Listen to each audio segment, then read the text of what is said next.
And welcome everybody to the PCS Like a Pro show. I'm Megan Harless, your host like always, and we have an exciting day for you today. I'm really excited to talk with Shaun about his experience of being a military spouse and all the good things he's going to share with us. Before we get into all of that, I just want to remind folks that it is order seasons. Everyone's coming down on orders. So once you do receive your orders, do get onto DPS, get your move set up so that way the military knows how you want to move, whether it's a military contracted move or a PPM. Just be sure to get that set up. Now, if you're doing a military contracted move, keep in mind if you're moving after May 15th, you will not get a TSP, transportation service provider, assigned to you until probably sometime mid-April, maybe late April. There's a thing that the industry goes through every year called rate filing, where they file their rates for the upcoming year. Those have to get accepted by Transcom, and then they have to get put into DPS. So if you set up a move and you're moving June 1st and you get a call saying, hey, we can't book you your shipment, or you need to change your dates, don't worry, don't freak out. It's just because those rates are not updated in the system yet. Just be patient. Another reminder is that we've been seeing some folks come in talking about being overweight on their shipment and how to rectify that situation. You can request a reweigh prior to receiving your shipment. So before delivery, you get that amount listed in DPS, you get that email. Keep in mind that weight does not include your Pro Gear weight deduction or your packing material weight deduction as well. But prior to delivery, you can request a reweigh, and the military will use the lower of the two weights provided, and then they'll take the deductions off of that as well. So just reminders, because we're all PCSing this year. So we're going to dive right into today because I'm really excited about it. I get to sit here and talk with Shaun. So Shaun, welcome to the show. Thank you for taking time out to be here today. And if you just give our audience a little bit about who you are. It's an absolute pleasure to be here, Megan. It's a true honor to be chosen and asked to be part of the show because there are so many amazing spouses that are out here that by far have way more experience than I do. I know a few of them that their stories are they're pretty amazing. Tragic. Some are tragic, some are overwhelming, but I'm thankful that mine have not been as complicated as theirs. Me and my wife is active duty, and we are coming into year 22 of service. Young kids that got married at 21, 22, and that it's exciting to be able to see our upcoming change of work, as well as we get to have an anniversary, which she just told me she's going to be TDY for. And then we are going to do the third in 3 years PCS off to Little Rock, Arkansas. I'm 45, stay-at-home dad, and then I have 3 amazing kids. And then also our fur dog. And all of that, I also decided I was going to have a business. I have a bunch of Pro Gear that we tote around that's my own, as well as all of hers for all of her education, as well as books. And I'm excited to learn from all of you and be able to have a great conversation today.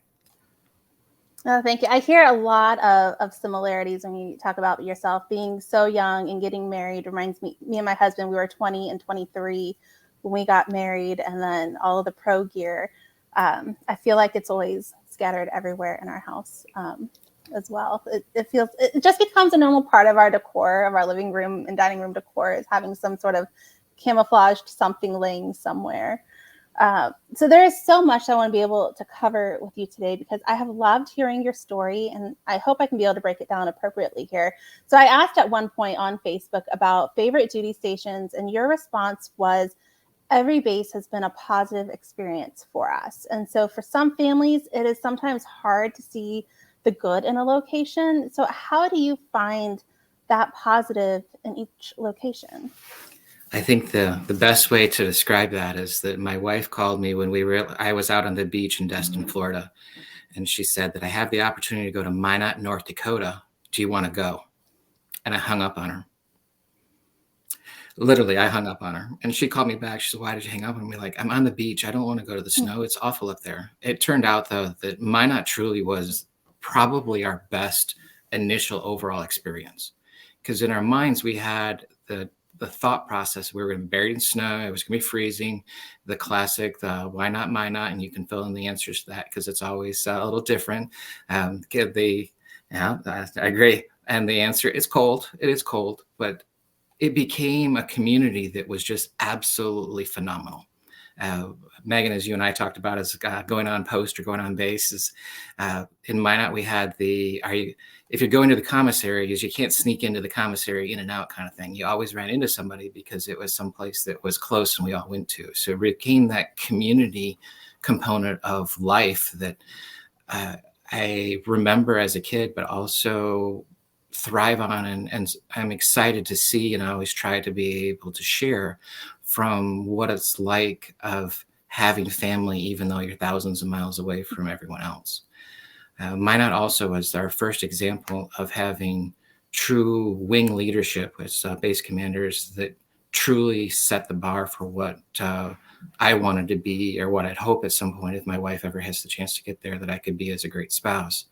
Is that both wing commanders, as well as their spouses and their chiefs and all the way down in the executives, they cared, they made the effort, and that the wing commanders, it was fun to be able to know them by their first names and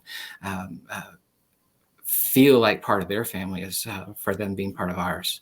And so that concept of how do you make the base good, take the good as opposed to the negative persona that people have, and turn it into a positive, is that everywhere we go, there's a bucket list. As currently I'm out here in Virginia, and that all of the things of DC have absolutely had a blast doing. And along the way we made a list. What are the things we want to do if we're only going to be here a year? And we just started going down. And that, hey, Seth, I see you over there. And then Pamela, thanks for joining us too, as well as Destin, thank you.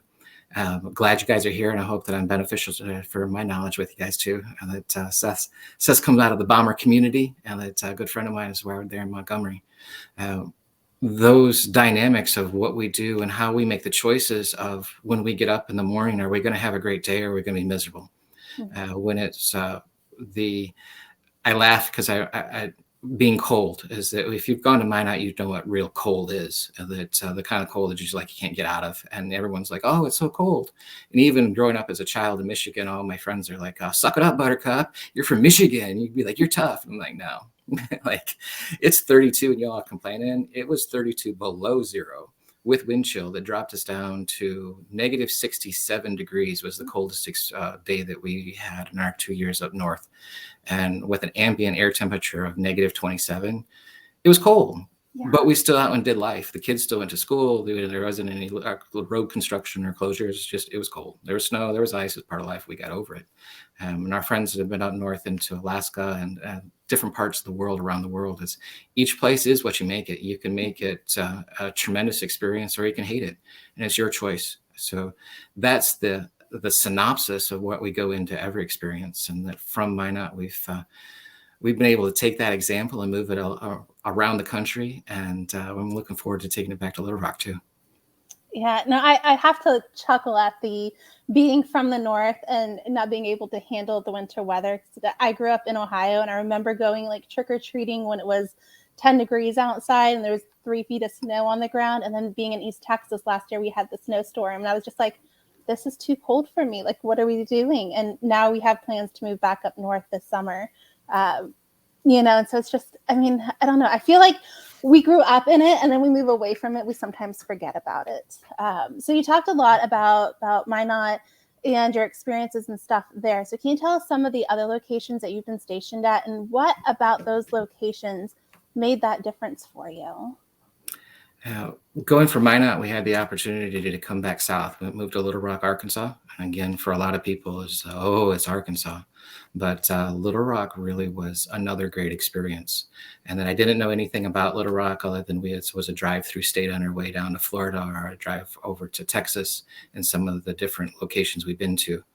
But we went in with an open mind of what can we do. And that my wife has a tremendous career, and I've been blessed to be along with the opportunity to make the most of life along with that. And so the first squadron that she had the opportunity to, is she gave me the green light. What do you want to do? And I was like, well, I want to have some fun. I want to make a difference in the lives of the people that are part of our extended family. And at that point, her squadron was 115 people. And that's going from our family of 5 to 115 was kind of an interesting component that my kids weren't crazy about, that I was making cupcakes and sending them to work and they didn't get to have any. I reminded them to have some faith, as there's probably going to be another batch coming out relatively shortly. But but Arkansas gave us the component to ask the question, is the answer no, I can't do that, or is the answer I need to come back and ask again later? Because there was a culture that had happened at many bases still today that I was experiencing. I'm a outside the lines to some respects. Got to stay in bounds, stay in the fairways. But I like to make that question: is why can't we do that? And that a lot of times it causes the people to stop and think of, I don't know. And so Little Rock was an experience that at that point, she had been active duty for 13 years. I've never been inside a military airplane. And I kept asking the question and be like, what does it take to get an incentive ride? And no one was able to give me an answer. And so we were at a course, and the leader of the course said, you guys can ask me anything. I was like, so can we go out and get an airplane? And he said, no. He's like, come back and ask me later. So I did. He's like, I can't answer that one, but I'm going to tell you who we can. And that process was I needed to think outside of my own squadron component to learn about the other aspects of what our base was. And I walked next door, who happened to be one of the pilots in the C-130 in Hurt Nation. Love them. Looking forward to going back. I said, is there any way that we can be able to get a spouse flight for our medical group people as well as the others? And she ran it up the chain, and they came back and be like, we do spouse flights all the time for our aviators. It'd be like, but we haven't. So yeah, let's do it. Mm-hmm. And it really was a highlight. I was like, I got to get in an airplane. I was that kid, be like, I'm getting on an airplane. And the pilots were like, we're going to make you puke. Here's your puke bag. I'm like, oh, not good. And that there was about 4 of us that had the opportunity to recycle their breakfast and lunch. And I thankfully was able to shake it off. But that was a moment in life where it was a real perspective of, that's something that I've always wanted to do, and I'd always been told no, but I just didn't ask the right person. Mm-hmm. And so instead of taking the answer of no, is, well, who can I ask? If you're not the person that can answer the question, can you send me to the one that is? And if they can't, can you keep going until you really get a hard answer as no, and be like, we really can't do that, we're sorry. And I've had a couple of those, but the following year, I'm a little jealous. As the following year, they did a secondary flight, and we had a brand new husband that came into our squadron, and he had only been married for 4 months. And he's like, I'm so excited. I've never been on one of these planes. I'm like, you probably shouldn't have had breakfast. You're going to need some of this Dramamine. He's like, I don't. And then mid-flight, he's like, yeah, any of that Dramamine? I'm like, here you go. Little Rock, from there, we've been really... Texas has been a home for a couple of times, and that going back to Lackland, San Antonio was an amazing experience, incredibly different than the first time we were there. And part of that was that I had my own perspective of what life was going to be like, but I forgot the fact that I had evolved as a person, and the people that were there when we were the first time, they had grown too. And so I needed to put my expectations into check and look at the reality of where we were at and say, how can we make memories and create new experiences that are today as opposed to what I expected them to be. And that was a hard pill to swallow at first, but after I was able to put my own ego in perspective, it really made a difference. And including in that, as we talk about Little Rock, and I smile at this one because the superintendent of the medical specialty squadron, he's 6'5", and that my wife is maybe 5'5" with her boots on. And that Mike and I would consider him one of my great friends, and that for multiple reasons. But he really is, for the components of it, obviously, as we all go off to, our spouses go off to do what they're trained to do. You always have that question: is it going to be a good? Are they coming home? How are things going to go? And I have some tears because this situation is pretty personal. What we experienced in ours as that tragedy that no one wants to have is that even though you never want to have a demise or someone die within your squadron, my wife and I had been blessed that we hadn't had any of our families have any tragedies like that until our own. And so within that, which is important to share, and I think that's really important for people to see, even for the guys that have been thing, is it's emotions. Is that to have that as the component of having to make the call. But everybody came, I think that's the important, like, it's a sad topic, and you can see my emotions, and looking in the mirror doesn't help me. So we'll look over here.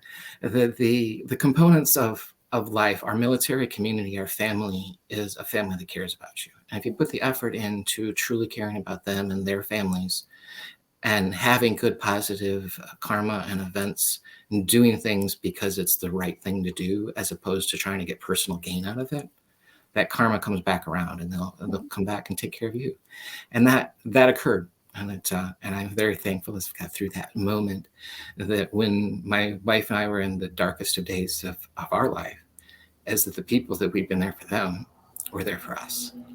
And I have a lot of faith in our communities because I saw different aspects of the world that I hadn't seen.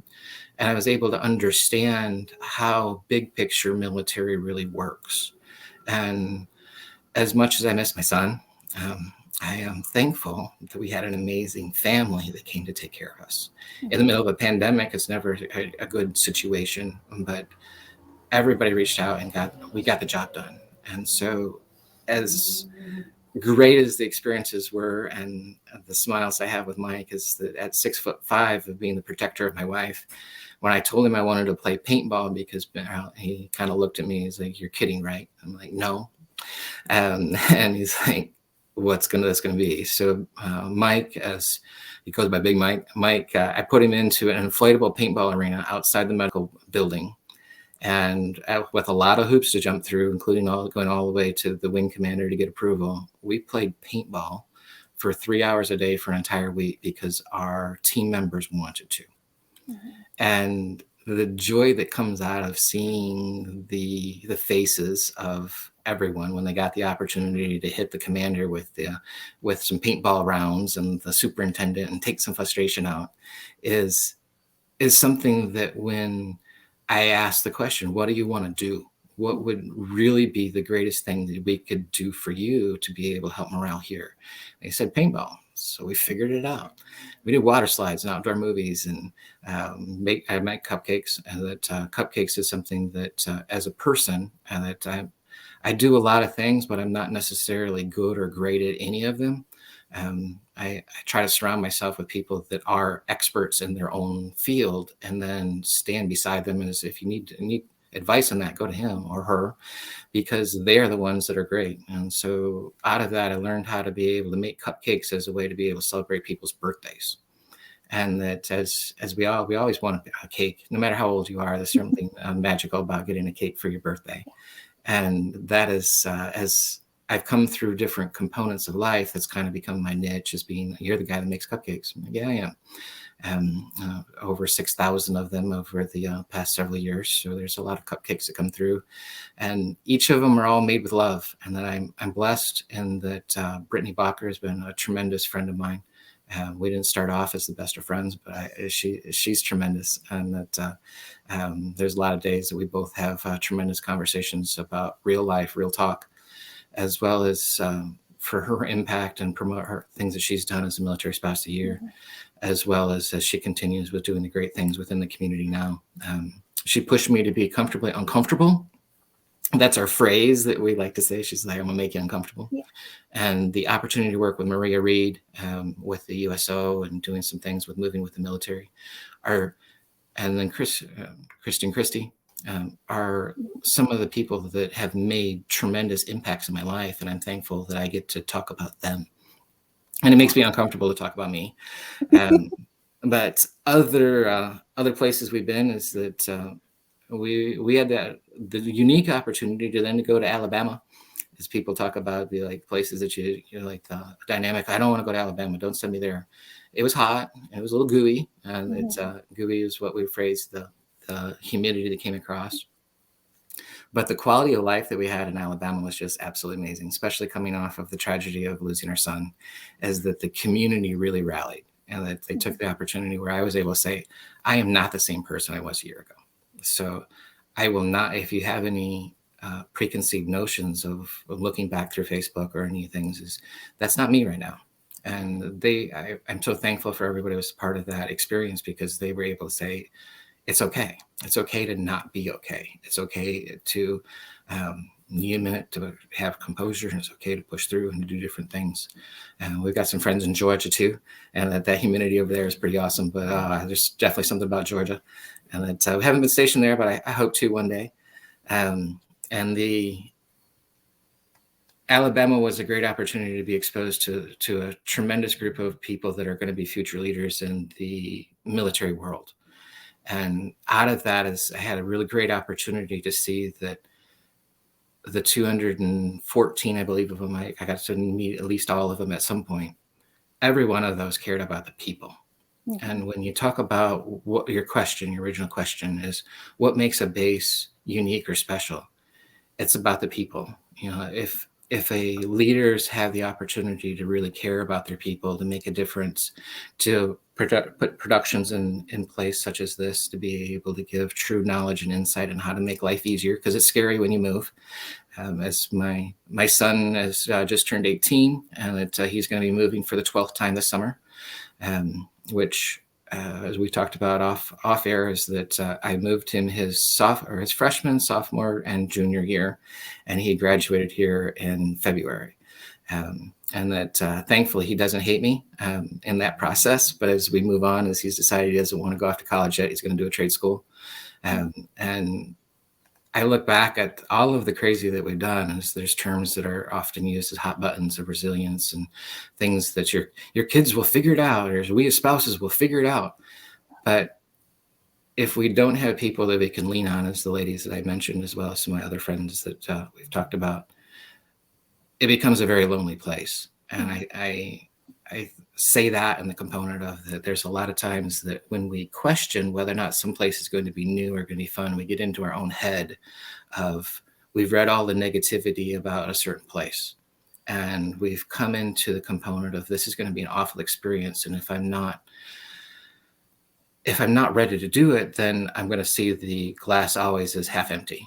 And I've tried to look at life as being the glass is almost full, it just needs to be topped off, as opposed to half empty. And I know that but I have come from a place where I was in a very dark, negative concept of life, and being able to find happiness in my own house, in my own street, my own neighborhood, and then take that to our community, it makes a difference. Because when you're feeling like you need a coffee, or just to sit on the couch, or have that friend pick up the phone and answer it, to have people within your circle and your inner circle that do that for you, that makes a difference. And that I'm excited as we're watching the comments, is that I haven't been to Moody. I have some friends who've gone there and they loved it. And that the mosquitoes, I haven't experienced gnats, but I have experienced mosquitoes. I'm thankful while we were down on the beach we're at Eglin in the Gulf of Mexico to see the C-130s come over and spray the mosquitoes in the neighborhood. I didn't know that was a thing, but certainly made a difference after they had brought things down and took care of the mosquitoes. Yeah. And we're just having some fun.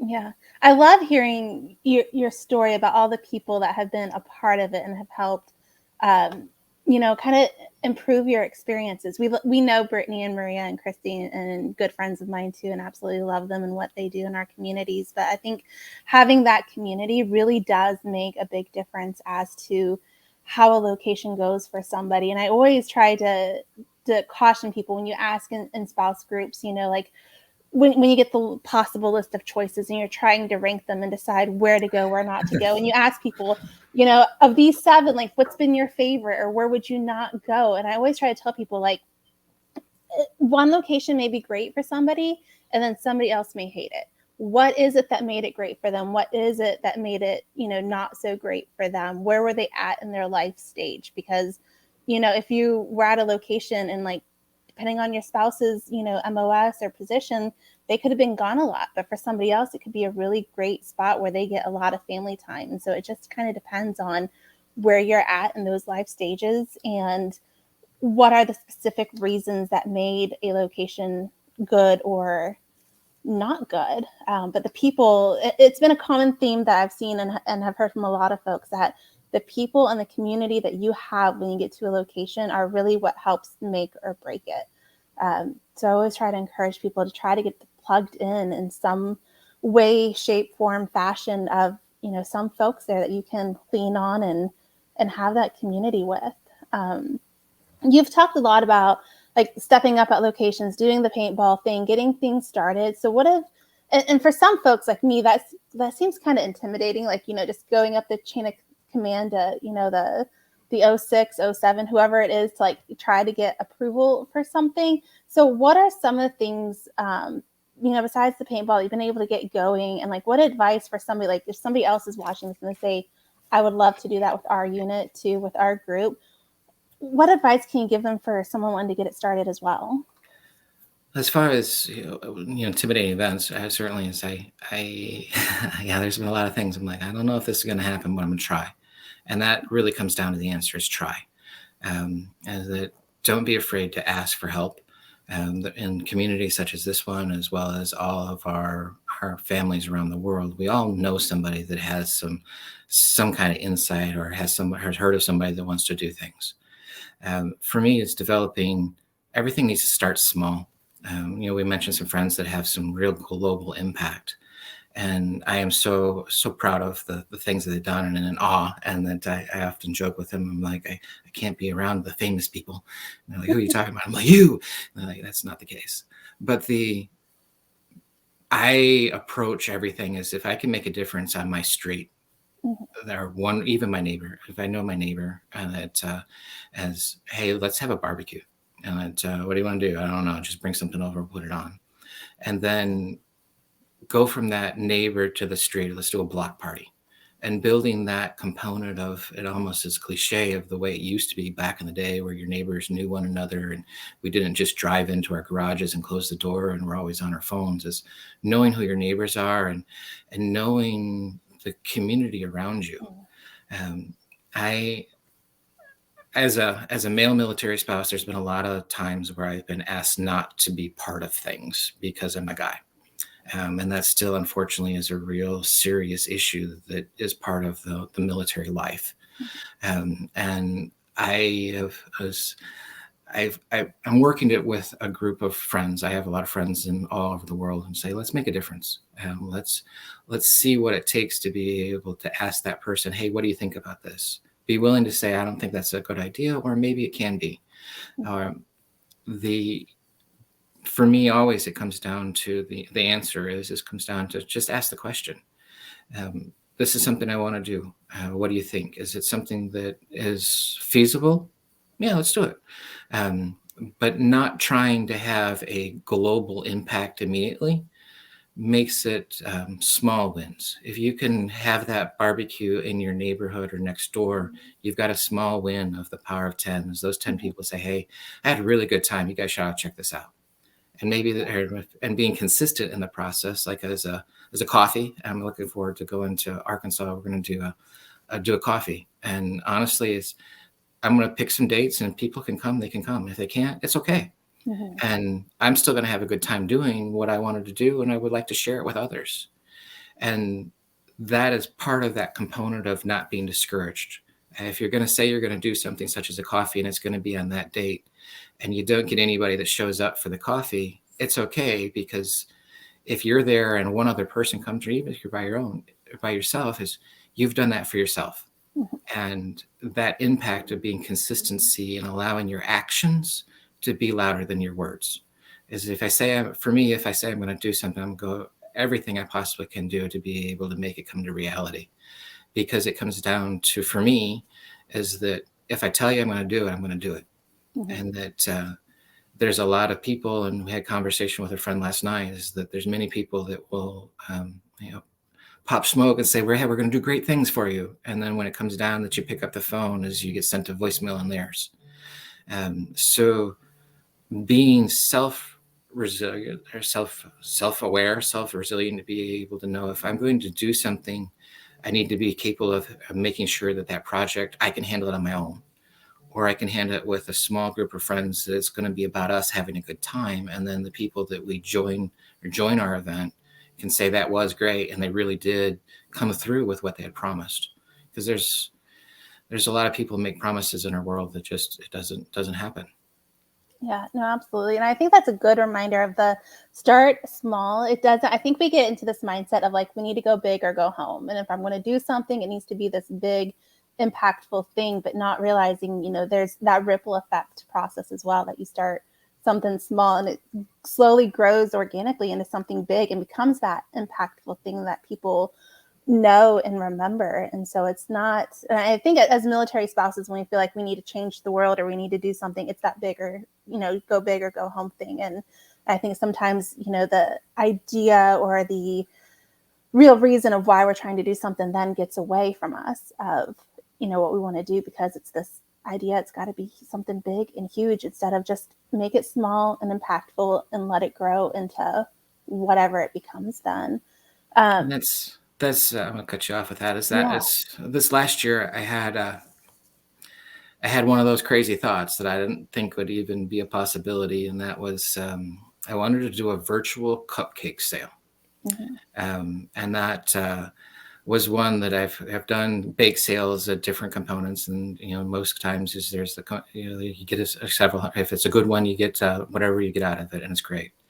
And for Christmas I had some friends of mine that were in a situation that they're struggling, and that my idea was that if I can do a cupcake virtual sale, and that since a lot of people have asked that would I ship my cupcakes, and they're pretty good. Some that have had them said they're great. And I look at it as I could always improve. I offer the opportunity as anyone that would be willing to make a donation of any variety. It didn't matter if it was 50 or, if it was a penny. I will send you a dozen cupcakes. And I have 3 people that I need to follow through on that, because I was struggling with how to get them to California before Christmas and Southern Texas. But I've solved that issue.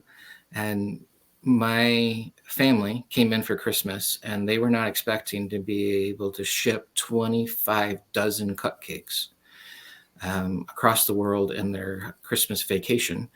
And that shipping process wasn't something you just take a baked good and drop it in a box and send it out the door. Baking for me is very personal. When I make something and I do something, it's a part of me, because my time is the most important thing that I have. And if I'm making time for people, it's because I want to share with them something. And that's what baking is to me.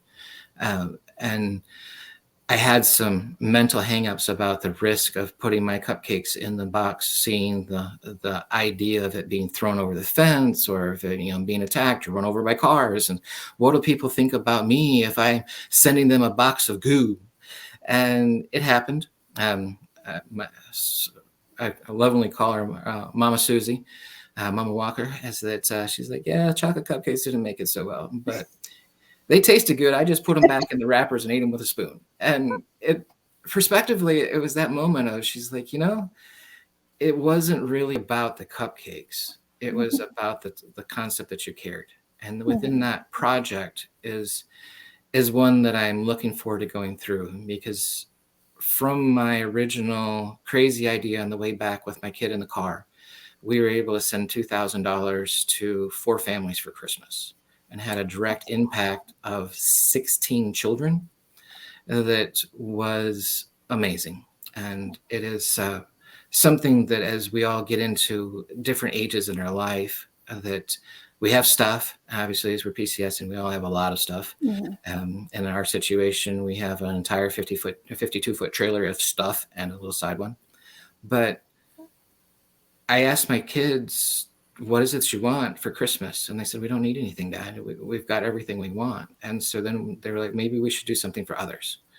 And this was my opportunity to do something to conquer some self-demons of what are people going to think, and go out on a risk that is incredibly overwhelming, because I couldn't find any easy way to ship my cupcakes. And so we had to build the boxes to be able to put them in and insulate them, and then figure out the best way to be able to express ship them all over the East Coast, down into Florida Panhandle. And then now that I have the answer on how to get them to California and not be a mess, is that I want to get those out in the mail too. But that was a personal milestone for me. And it was personal because I wanted to make a difference in somebody else's life, and have that opportunity to say, well, if I did it, It wasn't pretty. It really wasn't. But I've learned from it. And if you wanted to do a project like that and be like, I've got some experiences, let's see if we can make it better. And that's an exciting part of trial and error, is it doesn't always go right, but and we'll figure it out. Oh, absolutely. So we know you're not done in your initiatives and the fun things you're going to do. You got another PCS upcoming and several more years left in the military. But of the initiatives that you've done, what have been either the favorite ones that you've started or helped create, or has been like the most well-received ones? One in particular that jumps out as it comes back to Minot, that in the extreme cold, trick-or-treating in Minot is where they actually decorate the medical building as for trick-or-treating there in the building. There's a huge line and everybody comes inside and does the trick-or-treating. And we had some of our key spouses said we wanted to do something for Easter. And at that point, my wife and I were looking at the first transition down to, we were going to transition out. The key spouse that was there, her name's Melissa. Melissa really is phenomenal. Her thumbprint is on almost every project I do. And that the topic was thrown is it would be great if we could get an Easter bunny. And I wasn't at that meeting, but I knew it was coming. I was the Easter bunny. And I didn't want to be the Easter bunny, but I even put it, there's only 2 people that I'm going to say yes to. And after I got the initial, we're going to do an Easter bunny, both of those ladies called. They knew that you couldn't say no to them. That's why I just we're going to just tag team him and we've got it. And so it was a great opportunity because it was something that hadn't been done. And Easter, it's cold. And so we did an Easter egg hunt. They did an Easter egg hunt and they had crafts and tremendous opportunity to really do a morale event. And with me getting ready to PCS, they're like, well, you'll do okay as an Easter bunny. And I donned the suit and the hat and a little bow tie. And then Melissa was there to be my eyes because I couldn't see my feet.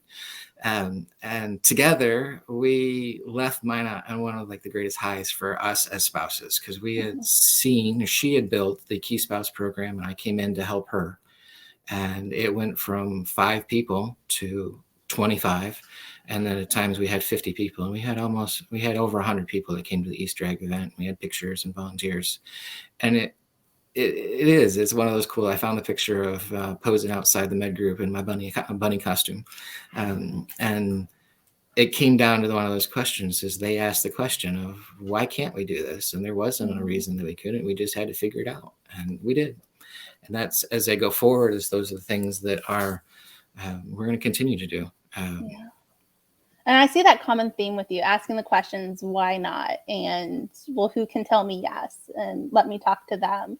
It just goes to show sometimes is that you need to ask the questions, and you need to find the right person that can answer them as well. So I love seeing that theme of, we do this and we can do this because we kept asking and we found the person that could give us the yes. So for you, I know that community building and being inclusive is an important thing, especially being a male military spouse in our community. And while we are beginning to see more male spouses in our ranks, you've gone through your own situations in your journey where you always weren't really welcomed at the table. So can you tell us, I know you talked about it some before, but can you tell us a little bit more about that experience? And as a community, how can we work together to kind of prevent some of those negative experiences from happening to others? Absolutely. Mostly, I look back at it as the negative experiences I had were devastating at that time, but I grew from them. And to some respects, I carried a chip on my shoulder of I'm going to prove that I can. And if you don't think I'm good enough to be part of your group, well, I'll go do it myself. So that has affected me in a positive way, but also kind of affected me in a negative way of having kind of that chip on the shoulder. Back when my oldest was just a little toddler, we were invited to a Mother's Day out.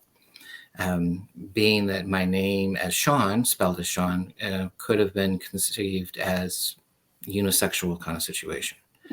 And when I arrived, I was asked by 3 people within the first 10 minutes to leave because I was a guy. and that the ladies didn't feel comfortable with having me there with my son for a Mother's Day out an event that they had invited me to. The idea of we are spouses, that's changed over time from wives clubs to men's. Men's clubs have a different connotation, but the world has evolved from just being wives club in the military to being spouses. And I'm working with a tremendous group of friends, and we're going to do I've found a phrase I like as being non-traditional, because I am a guy, so I'm a male spouse, but I don't want people to feel like they can't be involved in something because it's put on by a guy or a guy themed. And I think as we've been to many spouses events or seen flyers for things, most times because of the greater population in most spaces, things are geared in a feminine world. Being the stay-at-home dad, where I was teased by the active duty guys as they were going off to work, is, oh, you're going to be Mr. Mom today. I see how it is. You don't have enough testosterone to go get a job. I'm like, well, I guess you're right. I'm going to go home and play video games and eat bonbons and probably take a nap with my kid. And that they all laughed at that until 4 years later. They're like, God, I wish I had been able to stay home and eat bonbons and play golf. But it's a component, as we have, I've forgotten your names, talked about being a veteran, as that there you are, destined, as that we have all gone through different components of life. There isn't a rank. We're spouses. We shouldn't have ranks. So anyone shouldn't be any more important than the other. But we're human. Our blood still bleeds red. We have the same emotions when when orders come. We have fear when we have to put our people on that plane to go over wherever they're going. The emotions that you and I feel are often very much the same, because of the unknown that goes along with that. As men, we want to be the alphas. We want to think that everything that we've got right, or that we do is right. And the dynamics and some components of being a spouse world is when I've come into it and be like, oh, well, it's been perceived with the idea of that he's not going to be successful, or he can't do it because he's a guy. And behind me, as I'm sitting here in my craft room, as the best one is, I have 15 of the 40 baby blankets I'm making for our next squadron. And that chip on the shoulder from being asked to leave is carried into the concept of that, okay, now I want to be the person that I wish was there for me. And that comes to the point of, what is it that our personality, what is needed, and finding roles to step into it and understanding. And I have a lot to learn about Gen Z and the new dynamics of the pronoun world. And I admit I'm old at 45, but I want somebody to help teach me so I can not be one of those people that doesn't understand. I'm always trying to learn something new every day. I'm willing to ask the questions of, I don't understand, will you help me learn? Because I don't want to be somebody that is not a help. I have a lot of friends that are veterans that have served, and I really appreciate all of their services in their own spouse world, whether they work or whether they're heavily involved. And some people say that I'm heavily involved. Yeah, I guess so. I do my thing, but also when I have projects, when I do my projects, then I go off and play. But I talked with my wife last night about how thankful I am for all the hours that she puts in to allow me the opportunity to be able to make a difference in lives. The idea of being non-traditional includes men and women and our friends in the I'm not going to get the letters right. Our spouses that are male to male and female to female. And I apologize for not having the letters right. I didn't want to put a bigger foot in my mouth than I just did. But everyone's real. We're human. And if we can be willing to, we all should be willing to accept people for people. And it shouldn't matter if they're, whatever they look like, however they are, we're people and we're asking for help. And I would rather not go into the negative experiences because they happen. And I think all of us can say that they've seen or heard about something that is just awful. That has been, people have been put in places that are put in positions that they shouldn't have been in, should have had to been put in. And it's important to me, as well as to those that I'm close to say, all right, this is what I did, or this happened. How can we prevent it from happening again? And the idea of having conversation of, there's a spouse event. Let's not have it be a, hey, ladies, let's not have it be pink. Let's not have it be screaming the concept that there's no men involved. There was a one that in particular that had, I called him out on it, that there was an event that was here on the East Coast many years ago, that it was a women's only event, and that there wasn't allowed to be any men working or invited to the event. And it happened to come from a friend of mine all the way from California that landed on my phone as I was walking out of the commissary. And so I called because they had the opportunity that they had swag bags that you could buy. I was like, well, now I'm kind of offended, so I'm going to buy all the swag bags. I was send them to my friends. But it came down as it really came into a stink, and they caught me at that moment that I'm offended. I'm going to fight for the people that are offended, that are afraid to speak up, because I have time and I want to say it's not right to exclude people, especially spouses or anyone. It's not right to exclude anyone. But if you're going to have an event that is designed for spouses, everyone needs to be invited. I've done a lot of manis, I've done a lot of facials, and I like, a good petty. It's not necessarily my thing, but if that's what it calls upon, that's what I'm willing to do. But there are a lot of other guys who be like, there's no way in the world I'm going to go to that. But even some of those events is having somebody reach out to ask, hey, would you like to go? Or this is something that is not traditionally, men traditionally don't come to, but would you like to? Goes a long ways in that concept of making a difference that may have a tremendously huge impact. There's approximately 50,000 male military spouses across the community. We demographically, statistically, as I've been told, is the highest rate of suicide of all military spouses. And suicide is a major issue. Mental health is a major issue. And those emotions we talked about is that a lot of that happens when people are, the mission right now, especially in the world, calls for our spouses to do what they've been trained to do. And we have to be the ones that, get the job done at home. So I encourage people to be people and to say, hey, I know your husband, your wife, your spouse are not here. Can I bring you dinner? We're having lasagna tonight. Come on over and have a piece of us. Or I'm going off to get a coffee. Would you like to come get me a coffee? And not to the expectation is that they have to, but just being invited makes it makes you feel real, and it makes you feel important, because that's, our voices matter. It doesn't matter who you are or what color you are or what skin tones. Anything is that knowing that somebody cares about you outside of your own family, your own household, really makes a difference in a lot of people's lives.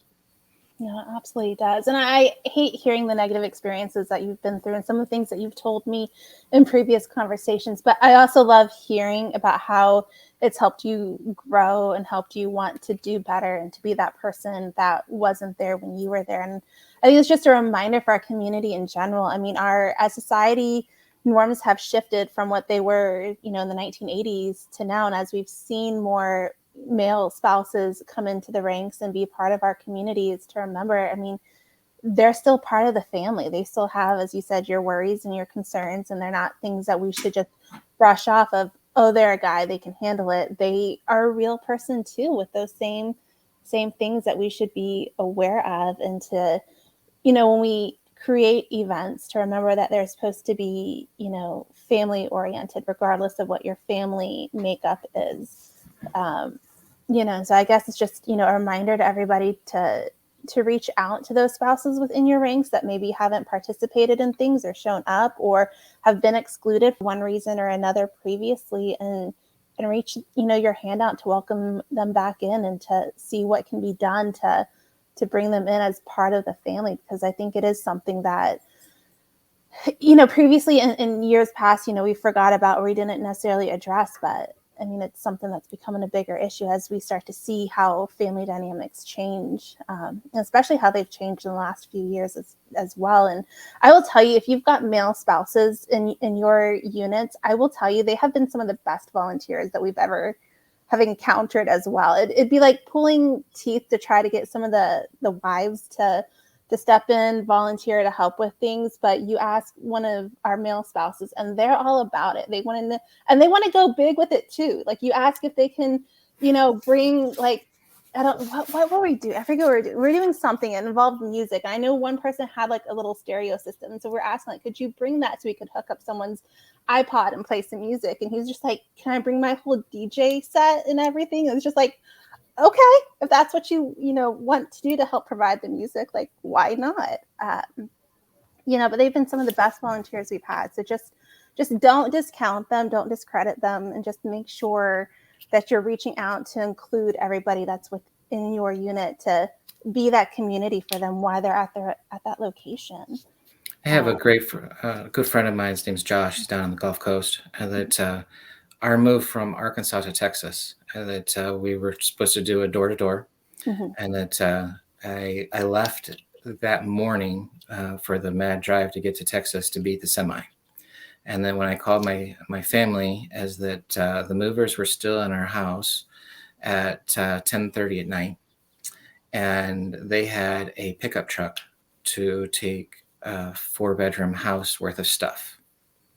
And I was signing for the house the next morning that we were supposed to be moving into, and that my wife had to go to work.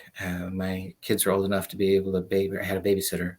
I called my buddy. I was like, "Hey man, I know you got stuff going on. Can you just go over and be at the house so you can be the adult?" He's like, "Do you want me to bring food for the kids?" Really? He's like, "Yeah, I got you, man." And that those dynamics of being willing to ask is that that's an important part. Josh and I have been through some crazy things, and that I think of him often, and I'm excited to be able to have a chance to go out and see him when I get into the next area. And they, Josh in particular, I gave him the crazy concept of, "You think we can build a ambulance?" He's like, "What kind of ambulance?" I was like, "Well, we have this project and it'd be a wing level type thing. And that, what do you think?" And he was like, "What do you want?" I'm like, "I want to drive it into the club and have it be a spectacle with music and lights and a fog machine." He's like, "All right." And we did. And we took a salvaged Power Wheels truck, and we turned it into a ride-on adult-sized Power Wheel ambulance, and we drove it in through the medical group front door, down the hallway and around the corner into the offices, and we're like, "Oh, you did pretty good."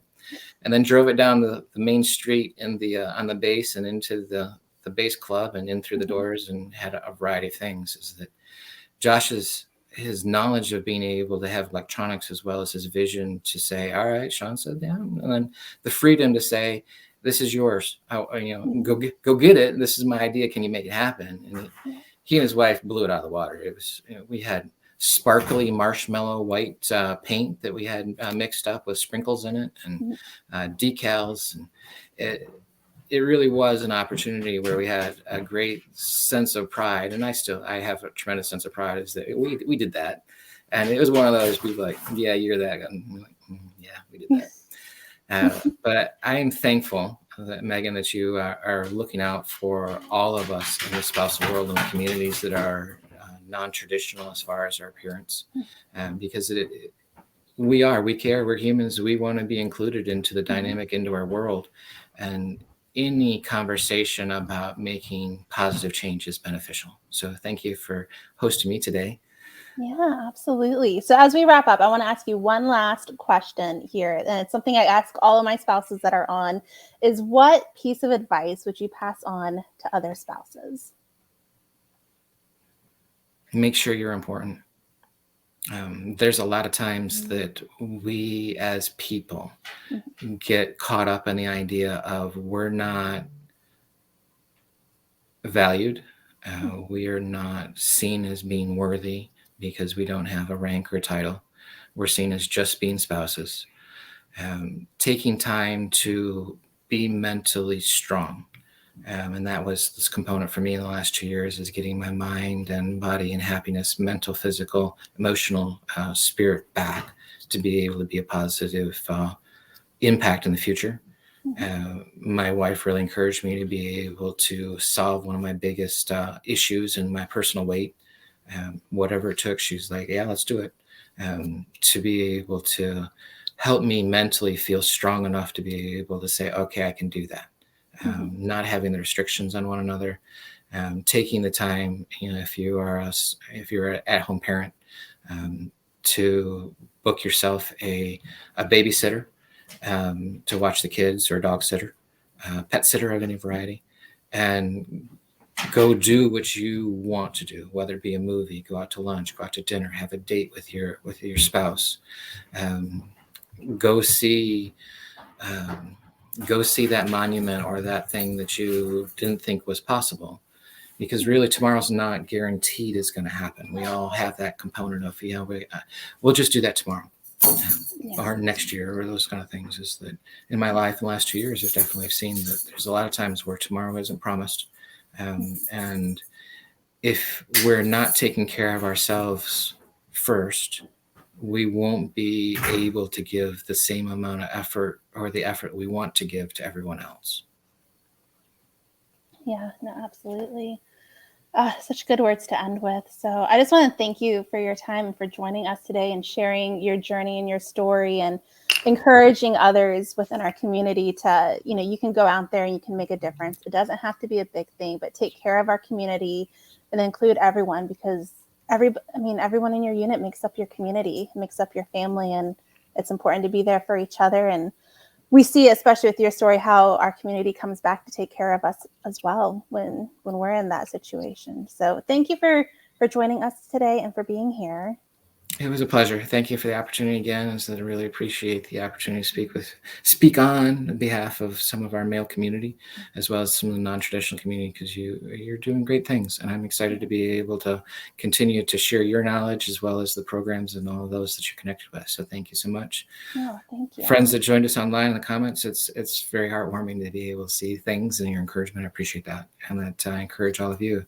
Today's your day. Make the most out of it, because tomorrow's not promised, and you've got great opportunities to do great things, so go do them. Megan, thank you. Community, thank you all. Be great and have a wonderful day. Yes, and everybody else, enjoy the rest of your Wednesday. Enjoy the rest of your week. And join us again next week, same time, same place. We're going to have some members of the moving industry on to talk about what we should know when it comes time to preparing our home for our upcoming PCSs. So until then, we'll see you later.